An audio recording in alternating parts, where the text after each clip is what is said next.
Marco എന്ന മൂവിയുടെ വിജയത്തിന് ശേഷം ഉണ്ണിമുകുന്ദന്റെ വരാനിരിക്കുന്ന ചിത്രങ്ങൾ ഏതൊക്കെയെന്നാണ് ഈ വീഡിയോയിലൂടെ നോക്കാൻ പോകുന്നത്. വീഡിയോയിലേക്ക് പോകുന്നതിന് മുമ്പ് നിങ്ങൾ ആദ്യമായിട്ടാണ് ഈ ചാനലിലെ വീഡിയോ കാണുന്നതെങ്കിൽ വീഡിയോയ്ക്ക് ലൈക്ക് അടിച്ച് ചാനൽ സബ്സ്ക്രൈബ് ചെയ്യൂ. മുകുന്ദന്റെ നിലവിൽ ചിത്രീകരണം പൂർത്തിയായിരിക്കുന്ന ചിത്രം അത് ഗന്ധർവ ജൂനിയർ ആണ്. ഈ ഫാന്റസി ത്രില്ലർ ചിത്രം പാൻ ഇന്ത്യൻ ഭാഷയിലാണ് തിയേറ്ററുകളിലേക്ക് എത്തുന്നത്. ഉണ്ണിമുകുന്ദന്റെ 100 കോടി കളക്ഷൻ പ്രതീക്ഷിക്കുന്ന ഈ ചിത്രം 2025 തിയേറ്ററുകളിലേക്ക് എത്തും. അടുത്ത ചിത്രം യമഹ എന്ന ചിത്രമാണ്. ഉണ്ണിയുടെ വ്യത്യസ്ത വിഭാഗത്തിൽപ്പെടുന്ന ചിത്രം കൂടിയാണിത്. ടൈം ട്രാവൽ എന്നൊക്കെ റിപ്പോർട്ടുള്ള ഈ ചിത്രം 2025 തന്നെ പ്രതീക്ഷിക്കാം. അടുത്ത അപ്ഡേറ്റ് വർഷങ്ങൾക്ക് മുമ്പ് തന്നെ പ്രഖ്യാപിച്ച ചിത്രമായിരുന്നു പപ്പ. വിഷ്ണു മോഹന്റെ സംവിധാനത്തിൽ വരാനിരിക്കുന്ന ഈ ചിത്രം ഒരു പൊളിറ്റിക്കൽ ത്രില്ലർ ചിത്രമാണ്. അടുത്ത ചിത്രം മാർക്കോ 2 ആണ്. ഇന്ത്യയിലെ തന്നെ ഏറ്റവും വയലൻസ് നിറഞ്ഞ ചിത്രമാണ് മാർക്കോ. ഈ ചിത്രത്തിന്റെ വിജയത്തോടുകൂടി തന്നെ ഈ ചിത്രത്തിന് രണ്ടാം ഭാഗമുണ്ടെന്ന് സംവിധായകൻ തന്നെ അറിയിച്ചിരിക്കുകയാണ്. മാർക്കോ 1-ലുള്ളതിനേക്കാളും വൻ വയലൻസ് ആണ് മാർക്കോ 2-ൽ ഉണ്ടാകുക.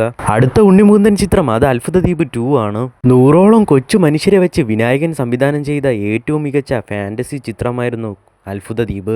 ഈ ചിത്രത്തിന്റെ രണ്ടാം ഭാഗത്തിൽ ഉണ്ണിമുകുന്ദനും ഒരു പ്രധാന വേഷത്തിലെത്തുമെന്നാണ് വിനായകൻ പറഞ്ഞിരിക്കുന്നത്. ഇനിയും 10ഓളം ഉണ്ണിമുകുന്ദൻ ചിത്രങ്ങൾ തിയേറ്റർ റിലീസിന് വേണ്ടി ഒരുങ്ങുകയാണ്. അത് ഏതൊക്കെ ചിത്രമാണെന്ന് നമ്മൾ അടുത്ത വീഡിയോയിൽ പറയുന്നതാണ്. ആ ബിഗ് ബഡ്ജറ്റ് ഉണ്ണിമുകുന്ദൻ ചിത്രങ്ങൾ ഏതൊക്കെയാണെന്ന് അറിയാൻ വേണ്ടി ഇപ്പോൾ തന്നെ നമ്മുടെ ചാനൽ സബ്സ്ക്രൈബ് ചെയ്യൂ.